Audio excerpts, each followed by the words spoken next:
pessoal? Então vamos a mais um vídeo de religião e espiritualidade, espiritualidade na prática, desconstruindo o sistema, desconstruindo as caixinhas. Para quê? Para libertação, para que a gente consiga alcançar essa tal espiritualidade na prática. Bom, eu chego lá na explicação mais uma vez do que vem a ser isso. Por que a busca da verdade está relacionada à luz? Né? Porque verdade é luz e cientificamente há físicos que teorizam, né? Hipoteticamente ainda, as comprovações são em número muito menor do que vocês imaginam. Quem determina que aquele texto, ou aquela teoria, ou aquela hipótese, que foi numa tentativa de comprovação, algumas vezes matemática, algumas vezes nem isso, quem determina que a ciência é o sistema. Que sistema? Um sistema que mantém sob controle toda a humanidade. E quando eu digo toda, é toda mesmo.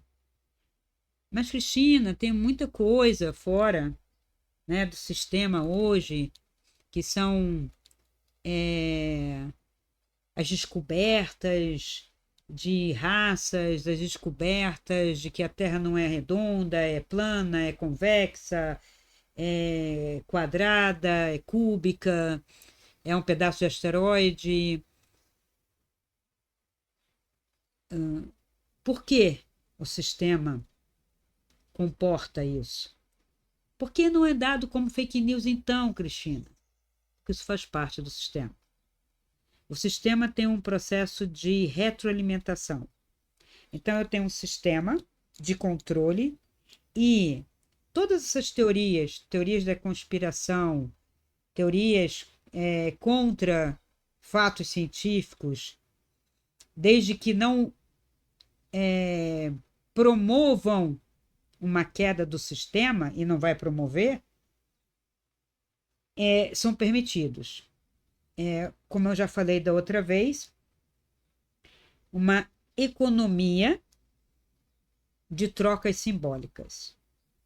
Veja, o termo economia das trocas simbólicas é do filósofo Pierre Bourdieu. Eu vou deixar o link do livro aí embaixo para quem se interessar, conhecer.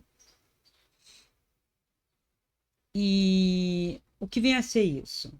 Ora, todo sistema completamente fechado, por um estudo que se faz, né, da história, totalmente fechado, como a vida, não é só o ser humano, toda a vida é movimento e transformação. Quando o sistema é fechado e não permite nenhuma renovação, falando de civilização, ele quebra, ele racha. Ele racha porque dentro desse sistema nenhum é unânime, nenhum vai ser uniforme, nenhum, em tempo algum, em nenhum lugar ou espaço. E aí, guarda isso. Nenhum sistema no universo é unânime, totalmente uniforme e fechado em si mesmo. Ele não sobrevive. Ele tem um pouco de duração e depois rompe. Por quê? Porque pelo processo de vida, de evolução, tem que haver uma ruptura, uma crise, uma crítica. Crítica e crise, já falei, vem do mesmo radical. Para que haja uma evolução. A evolução está relacionada à mudança, à quebra, à ruptura. Então, eu tenho uma casa, ela está perfeita, mas chega um determinado momento que ela não dá mais conta, os materiais não aguentam, parte dela vai ter que ser desconstruída para ser reconstruída de outra maneira, ou mesmo a recuperação, ela nunca é a mesma. Né? Restaurações e restaurações dão conta disso que eu estou falando. Né? E que é o que incomoda as pessoas presas a um passado idealizado. Ah, não ficou igual. Nunca vai ser. Nunca. Você não é o mesmo desde quando nasceu. Seu corpo se transformou, seu mental se transformou, seu emocional se transformou e você diz que você é o mesmo. Você pensa. Você é um ser em transformação. Nós somos um ser que se manifesta ou existe no porvir. Então, essa coisa de voltar ao passado, estou assim por causa do meu passado, isso é óbvio. Eu sou o que sou porque meu pai e minha mãe tiveram uma relação sexual e eu fui formada lá e hoje eu estou aqui. Claro, claro. O meu passado me determina, óbvio. E meu passado, antes do meu pai e da minha mãe, meu passado vibracional, também é sua história, mas eu não posso voltar a esse passado. E eu sou influenciado pelo bom e pelo ruim, certo? Não tem só bom. É bom e não digo ruim, tá? Eu evito porque a Vera não tem ruim. Isso é um conceito maniqueísta, tá? E eu chego lá porque também é esse maniqueísmo. Então, vai anotando esses pontos que a gente vai chegar a uma conclusão. Então, esse sistema, ele está em constante transformação. Você está em constante transformação. O nome que está aqui, que todo mundo discute, Yoshua, Yeshua, e Javé, e Jeová, que é o tal do tetragrama, a rigor, ele é o eu sou a vir a ser. Se for pegar a tradução literal, o verbo não é um verbo fechado em eu sou o que sou. Não. Quem você é? Eu sou aquele num constante vir a ser. Traduzindo. Claro que numa língua que comportava esse ser do futuro, não está conjugado, veja, não é uma conjugação, eu serei. Né? É quase um gerúndio. Seria como eu dissesse para você, eu sou o sendo. Eu sendo. Não sido, nem sou. Tá? Então, o nome de Deus, vamos dizer, original, real, que se teve acesso, e ele é babilônico, eu já disse, está aqui a história desse termo. Essa bíbliazinha aqui, por incrível que pareça, trouxe essa noção que eu coloquei para vocês. E tem um manuscrito, eu acho que eu cheguei a mostrar. Se não, eu mostro, eu posso mostrar depois, eu vou buscar depois, aqui tem, que é um manuscritozinho em que o nome de Deus, esse mesmo nome, esse mesmo tetragrama, escrito nas tabuinhas lá na Babilônia, as quatro letrinhas tinham uma outra configuração, que depois, no hebraico do século V, depois de Cristo, houve a transformação e ficou o Iod, Ré, Val, Ré, daí Javé, né? Que não tem nada a ver com Inri, que o pessoal colocou em cima da cruz do Cristo, parece que tinha uma tabuleta, assim diz a tradição, que é o INRI, Jesus Nazarenos, Reis dos Judeus. Eu cresci escutando isso, sempre achei meio besta, mas faz sentido, porque poderia ser um deboche, né? Que ele identificando quem ele é, Jesus de Nazaré, e que ele foi condenado porque se chamava o Rei dos Judeus, né? Ele não, mas houve vamos dizer, essa fake news da época. que ele era o rei dos judeus, ele nunca disse que era, e justamente toda a perseguição judaica, primeiro teve a ver com Herodes, o rei realmente deles, né? Herodes, até que tinha o partido dos herodianos, tá? E heroditas, que eram a favor de Herodes, que era o Herodes pai, depois Herodes filho, e aí vai, Herodes primeiro, segundo, terceiro, né? Como se fossem os Joãos daqui, né? João primeiro, segundo, terceiro, né? Aí tem o partido dos joanitas, vamos dizer assim. Então, esse Herodes, né, temia a tal da profecia que viria um rei. Ele já estava em acordo com Roma.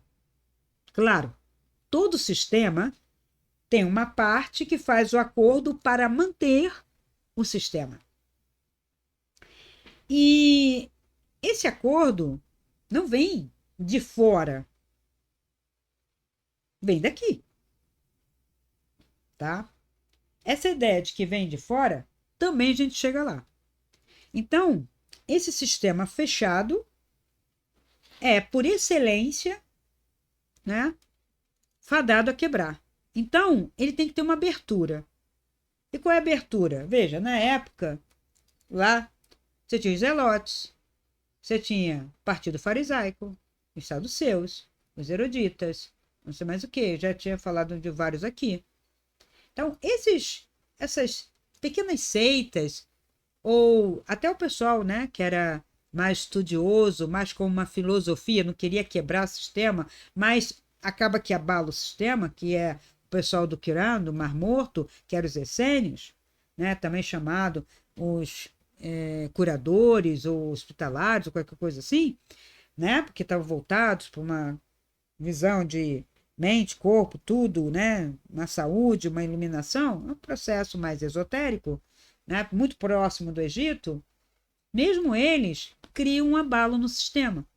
Porque vai chegar no momento em que eu vou estabelecer curas, e aí o outro lá, que não quer as curas, porque quer que a cura seja feita da sua maneira. Qual é a maneira? Veja, o fariseu da época, hoje eu posso dizer que é o sistema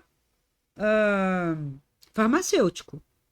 Eu não quero as curas terapêuticas. Eu não quero as curas de milagre ou através de autoconhecimento ou terapias alternativas. Eu falo mal delas, eu estou sempre banindo, antes em nome de Deus, agora em nome de uma ciência, que é o nosso representante divino, a ciência, porque o que ela diz é lei, o que ela diz é inquestionável. Aí, trocentas curas por milagre, por terapia, por chazinho, por sei lá o que, meditação. Não. Tudo é placebo. E que fosse. Então, na época, os fariseus defendiam a cura não no sábado, de segunda a sexta, através do quê? Através de você pagar as praticazinhas dele. Então você tinha que dar incenso, você tinha que dar, além do dízimo que você já pagava, você comprava lá a pombinha, o carneirinho, não sei o quê, de acordo com a doença, doença zona, doençazinha, né? Pombinho, doençazinha, pecadinho, né? E por aí vai, né? É um remédiozinho de dor de cabeça, uma enxaqueca, né? Agora um câncer, né? Uma doença autoimune, o troço é mais caro. Aí você gasta aquela rio de dinheiro e o cara vem anunciando, olha, temos aqui uma nova cura. É experimental, mas custa 2.478 um pacotinho com 4 comprimidos. Sim, doutor, e quanto que eu vou ter que comprar? Ah, você vai precisar de uns 10. Uau! 20 mil, mais de 20 mil. Você quer ficar curado, não quer? Mas você não dá certeza. Não, certeza eu não posso dar. É experimental. Mas veja, você pode ficar curado. E aí começa, né, toda uma sedução para que a pessoa invista naquilo. Isso quando a pessoa morreu. Eu perdi uma amiga assim, tá? Há pouco tempo. Ela apostou na. Olha, aqui temos, milionário. Ainda bem que ela comprou uma caixinha só e morreu logo na primeira caixa, porque ela ia gastar muito dinheiro e não ia adiantar nada. Então, essa é a ciência, com toda a comprovação, ou seja, ela é o sistema. Então, Enquanto o sistema está se autorregulando, tá? Porque a mesma empresa ou indústria farmacêutica que está produzindo esses remédios para você, para cura, negando a cura da religião, negando a cura das terapias alternativas e outras coisas, é a mesma, tá? Que investe e permite os óleos essenciais de uma multinacional chegar no Brasil e serem vendidas, né? Como uma possibilidade de cura, aromaterapia, através da empresa X, que eu não vou falar o nome aqui, que é campeão de venda, tá? E assim por diante. Então, o que é isso? Chama-se uma economia de troca simbólica. Eu deixo que uma fatia da sociedade faça culto disso. Parece que vai desestruturar, seria para isso, mas eu, por trás, eu vou jogando mais conflito. Olha, aromaterapia é proibido. Olha, os óleos fazem mal. Olha, floral é placebo. Né? Não tem comprovação científica, são pseudociências. Tem lá o site da Wikipedia, escrito por brasileiros, dentro de um sistema, porque tem, gente. Vocês não acreditam, mas tem. Tem um grupo que é mantido por universidade, pelo ministério, né, de influências, youtubers e pessoas relacionadas a isso aqui, tá? Que regulam, que tiram, que censuram o que for muito contra o sistema, tá? E isso vai mudar.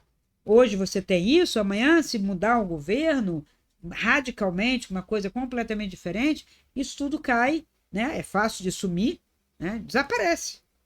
Né? Tem um cara que fez a Internet Archive para tentar manter, só que ele não tem grana, então ele não consegue manter. Se você fosse lá em 75, 80 que tem no site dele, na Internet Archive, você vai ver coisas que hoje as pessoas estão execrando, dizendo que é mentira, que não serve, mas estava lá como verdade naquele momento. Né? Então, a verdade ela está relacionada à luz porque ela clareia. E esse sistema que se fecha, se fechar demais, amarrar ali, ele quebra. Babilônia, plaf, quebrou. Né? Pérsia, plaf, quebrou. Então, tem reinos que desaparecem quebrados, porque estavam fechados num perfeccionismo. Então, espertamente, os outros sistemas, eu tenho que deixar um espaço para a crítica. Então, a oposição, ela é administrada. Então, quanto mais fecharem esse sistema que a gente está vivendo agora, mais fadado ao fim ele é. Então, o cara pode dizer que a Terra é cúbica, quadrada, piramidal, porque não vai afetar nada nem ninguém. O que vai afetar? Se este conceito fosse considerado na NASA, aí iria afetar, porque nós temos viagens espaciais, nós temos os satélites que estão no ar. Pergunta ao Elon Musk, que tem lá Starlink, que coloca um monte de satélites, se a Terra não é redonda. Quais são os cálculos que ele faz? De uma Terra convexa? De uma Terra quadrada? De uma Terra pizza? Não, gente. Pizza como? Como? Como está andando, sabe? Que não é só a Terra. Como estão andando todos esses planetas em torno de nós, essas observações, Hubble, James Webb, não sei o quê, tudo em volta de nós, redondo. E só nós, quadrados, pizza, chatos, convexos. E para onde vai a água? Aí vem todas as teorias, porque a cada questionamento eles inventam uma teoria. E é uma teoria sem pé nem cabeça, tá? Coisas assim do arco da velha. E medições erradas. Erradas mesmo, porque o critério que o cara usa está errado, no princípio. Enfim. Por quê? Ele não está buscando a luz, ele não está buscando a verdade. Ele é a ruptura. E a ruptura, muitas vezes, tem a ver com a não luz, a não verdade. Eu não posso fazer uma ruptura real, por isso não afeta o sistema. Uma ruptura de paradigma, de sistema, se eu estou baseado numa mentira, numa ideia errada. Então, eu digo para você, o que adianta eu discutir se é a teoria das cordas ou o Big Bang? Porque não há esse princípio de um momento de criação perfeito para uma evolução depois um encolhimento. Mesmo que fosse, ia afetar minha vida aqui? O que afeta essas notícias que eles dão? O sol vai apagar, aí você vai correndo ler aquela notícia daqui a 250 milhões de anos. Eu considero assim, piadinha científica, só pode ser, né? Não dá para levar a sério. O dia sai na CNN, por isso que eu digo, o próprio sistema engendra isso. BBC, o dia vai ter 25 horas. Uau, um monte de gente vai lá ver. O que é isso? Daqui a 200 milhões de anos, guardando os milésimos de segundo que são desprezados, vai acumular tudo depois e aí vão acertar os relógios e vai ter 25 horas. Você considera que a humanidade vai estar nessa Terra daqui a 200 milhões de anos, 250 milhões de anos? Você vai estar, eu, e a gente vai dizer assim, olha, você tem razão, 25 horas, vamos ter que modificar muita coisa, né? Aí o cara vai dizer, não, trabalha uma hora a mais e deu, ou dorme uma hora a mais. Fim de papo. O que altera isso? São notícias que não são notícias. Isso é inócuo. É para alimentar o quê? Sensacionalismo, terrorismo, uma imagem da ciência que ela pode prever coisas que vão acontecer aqui daqui a 200 milhões de anos. Então imagina agora, que é mais próximo. Perfeito. E um cara científico, da ciência, né, científico, dizendo que daqui a 200 milhões de anos o Sol vai sumir, vai apagar. Gente, eu escuto assim, e tem youtuber que vai falar assim, se o Sol apagar agora, a gente só vai perceber daqui a 8 minutos. Ok, cara pálida.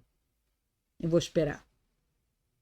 Se as pessoas falam coisas baseado no se apagar, se acontecer, e daí? O que é isso? Jogando conversa fora? Vamos botar uma cerveja na mesa, uns salgadinhos e vamos aí jogar a conversa fora. Quanto mais beber, pior fica a conversa, né? A gente sabe, vai ficar mais louca ainda. E parece que esse pessoal já está com o álcool na veia, né? Para falar essas besteiras e colocar horas no YouTube. E com cortes, com shorts, chamado cortes de inteligência. Eu estou no planeta errado. Então, assim, a verdade está relacionada à luz porque clareia. Se aqui estivesse tudo escuro, eu não estava vendo este livro, né, lendo que é uma Bíblia, essa é de Jerusalém, essa é do Jeová, as testemunhas, né? Não estaria vendo essa pedra, isso, tablet, né? Eu estou vendo. Tem um bicho aqui? Não. Tem algum monstro aqui? Não. Tem algo escuro aqui? O que tiver aqui, mas eu faço assim e não tem, né? Bota a mão, estou vendo. Então, luz tem a ver com ver, clareia, define exatamente os contornos. Quanto mais luz, mais contorno. Luz demais, não. Luz demais dissolve na luz. Cega. Eu tenho um limite de percepção. Abaixo daquele espectro, eu não enxergo. Acima, também não. Como que eu posso fazer isso?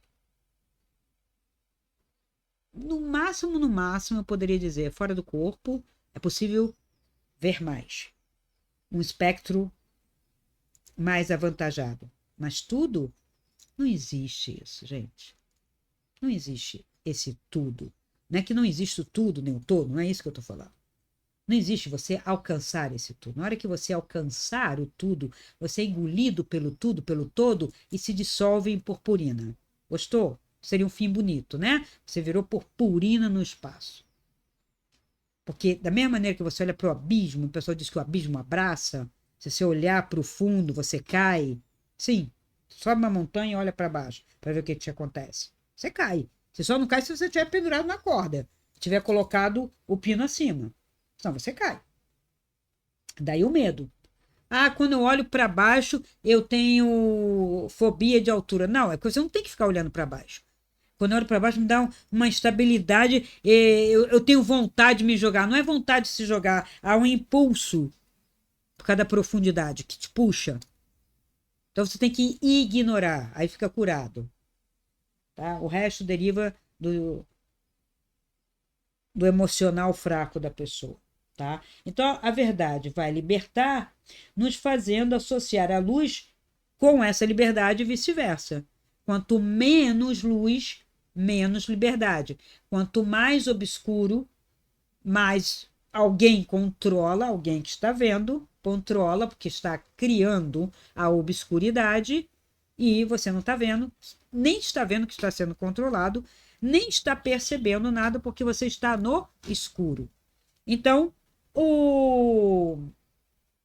a alegoria, que não é mito, é uma alegoria da caverna, é citado, né, contado por Platão numa forma de diálogo na República, tá? O texto é como se fosse um diálogo. Imagina, Glauco, isso assim, imagina isso. Ah, sim, perfeitamente. Que todo como é que fala? O personagem que Platão constrói, quando ele está colocando as palavras na boca de uma pessoa sábia, como Sócrates, geralmente é Sócrates, mas um Glauco, um Protágoras, tá? O outro é sempre assim, perfeitamente, naturalmente, evidentemente. O cara só fala isso. Então ele não constrói a contraparte. Poucos diálogos dele têm essa contraparte mesmo. Cadê a oposição? Não tinha oposição. Tá? Então, nessa alegoria, você tem a sombra, né? E ele construiu a caverna como se fosse assim, né? Eu posso botar assim, mas ele coloca subindo para a luz, porque provavelmente a experiência de caverna tinha a ver com uma descida. Sim, você pode descer, mas há cavernas mais planas, né? Que você não desce muito. Mas pelo afastamento da luz, né? De qualquer maneira, há menos luz dentro da caverna. Você tem que acostumar seus olhos. Eles se acostumam à penumbra, ou seja, a ver as coisas aproximadamente, sem contorno, sem definição.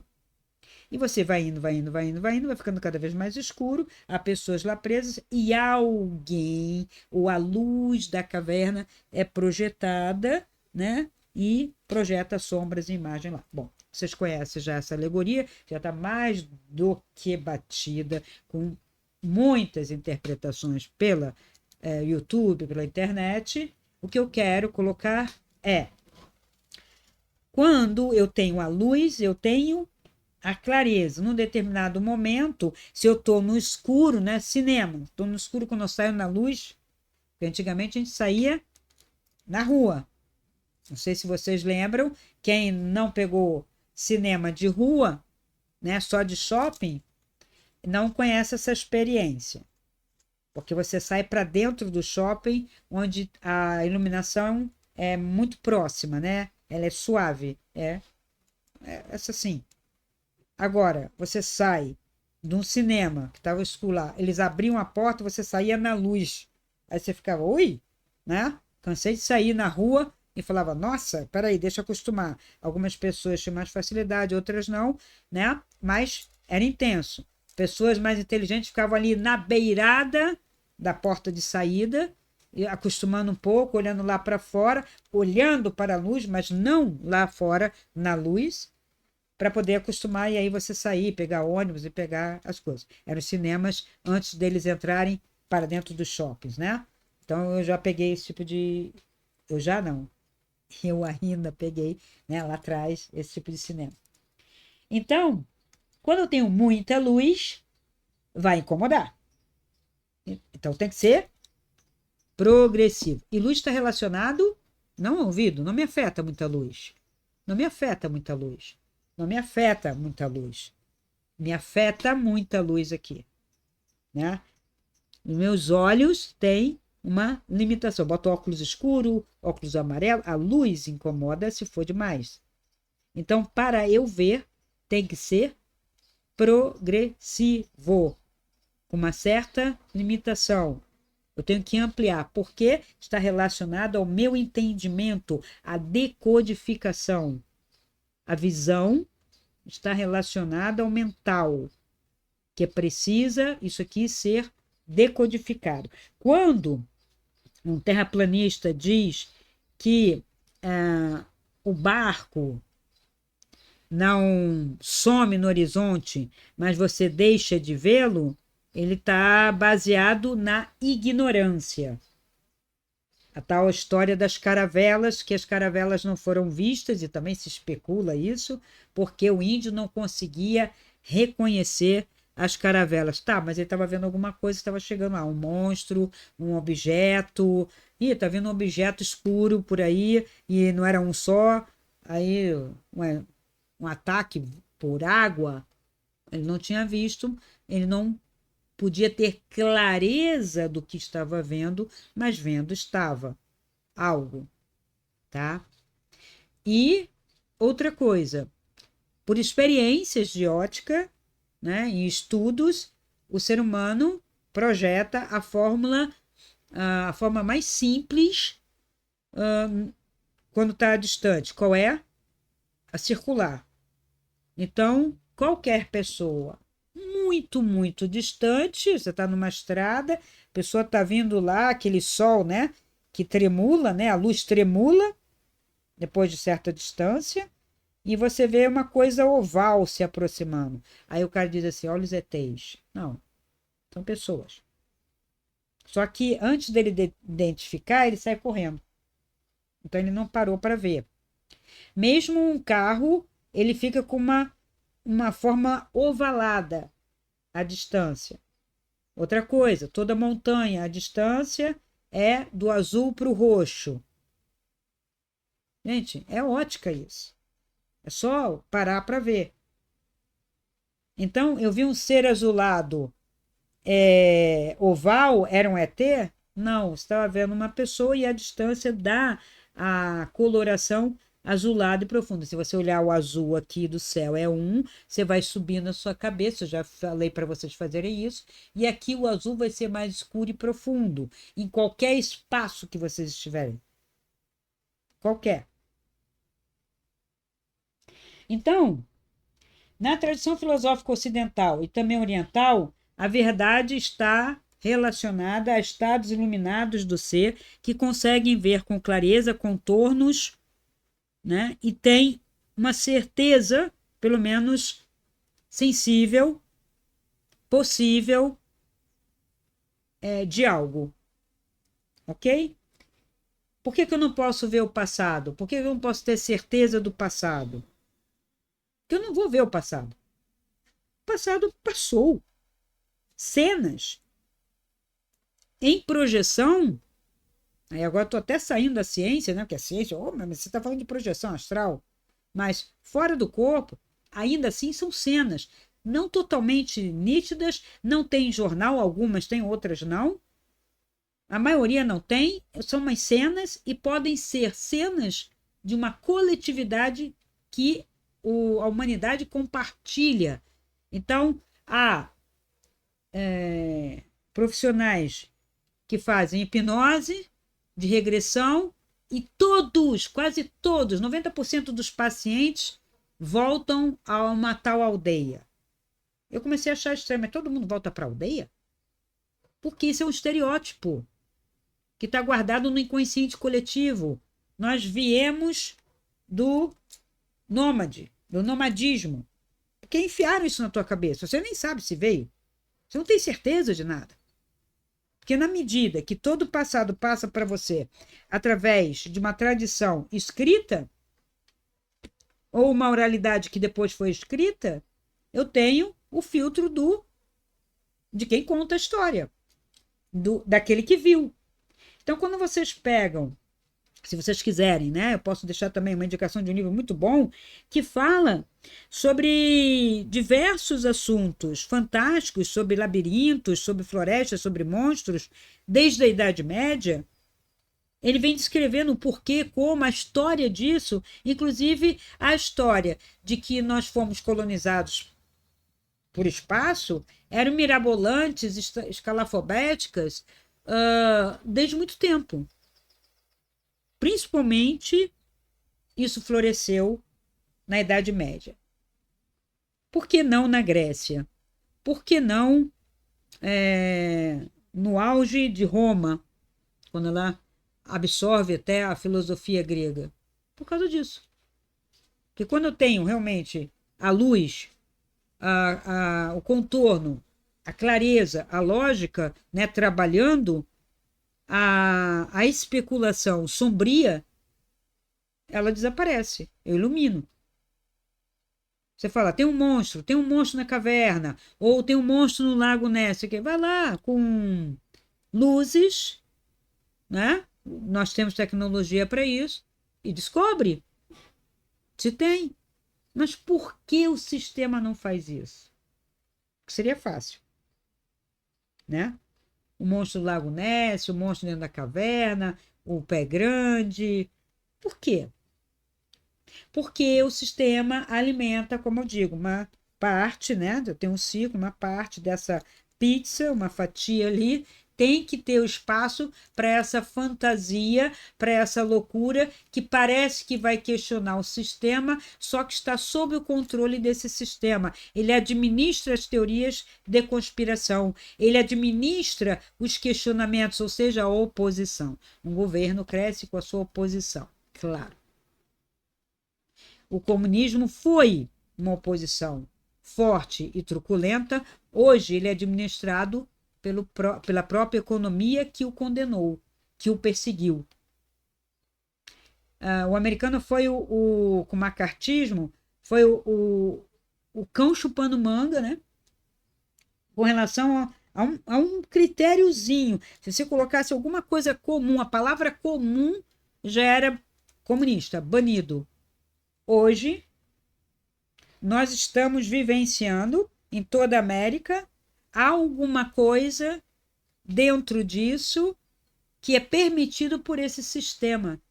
Está sob o controle do sistema, que não é o comunismo que já se viu, ou que ainda se vê em alguns pontos do planeta, em alguns pedaços. Tá? Por quê? Porque ele absorveu, dissolveu e colocou uma outra versão light, pop, tupiniquim, para que aquilo não ameace o sistema. O paradigma que existe no sistema, se não for identificado, não será destruído, não será desconstruído, e há uma dificuldade em identificar por quê? Porque não tem clareza, porque não tem estudo, porque não tem contorno. Eu creio, eu chego a duvidar mesmo das leituras de muitos dos nossos acadêmicos, de ponta a ponta, principalmente hoje, do que se produz. Quando eu entrei na faculdade, eu tinha uma ideia de professor universitário, de faculdade, de doutores, e quando eu cheguei próximo, quando eu comecei a questionar, me interessar mesmo, eu vi o vazio de algumas teorias, de algumas leituras. As pessoas não tinham se debruçado como dá trabalho, tá? Olha só. Não estudei tudo, mas tem partes marcadas, né? Aqui também, em cada livro meu, você vai ver. Então tem estudo, né? Era 2, 3 livros, 4 livros. Quem faz isso? Pouquíssimas pessoas. Agora, mas os pastores falam de cor a Bíblia. Vocês nunca viram um curso de pastor. É baseado em oratória, retórica, algumas partes. Os pastores mais diferentes vão citar as mesmas partes. Veja, eu já falei, foi com pastor, tá? Padre às vezes cita menos, porque ele a igreja fica lendo lá e tal, e eles não se preocupam nisso. Eles têm uma estrutura milenar que domina. Então você vai não porque por causa da Bíblia, você não vai para a igreja porque tem ritual. A diferença entre o evangélico, né, inclusive o protestante, luterano, e a Igreja Católica é que a Igreja Católica ela manteve algo que segura as pessoas.